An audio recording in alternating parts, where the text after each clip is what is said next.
आसंता February रे मुहांमुही हेबे भारत और पाकिस्तान 2026 टी20 विश्वकप पाई आईसीसी जारी कला खेल सूची। फेब्रुआरी 15 हेबो महामुकाबला।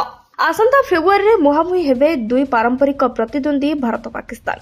2026 टी20 विश्वकप पाई आज आईसीसी संपूर्ण खेल सूची जारी करछि, जो भारत और पाकिस्तान गोटे ग्रुप रही। फेब्रुआरी 15 तारिख में भारत और पाकिस्तान मध्य खेल टी20 मैच। फेब्रुआरी 7 तारिख मार्च 8 पर्यंत मासे धरी खेल टी20 विश्वकप। क्रिकेट महाकुंभ में टी20 देश भाग ने मोट 55 मैच खेल। उभय भारत और श्रीलंका यह विश्वकप को मिलित भाव आयोजन कर।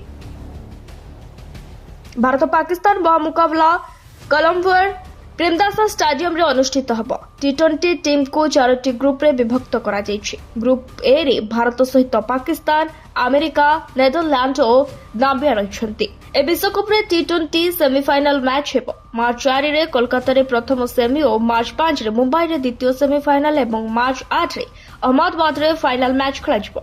गुरुत्वपूर्ण कथा हेउछि 2026 टी20 विश्वकप पई रोहित शर्मा को ब्रांड एम्बेसडर भाबे नियुक्ति करा जायछि।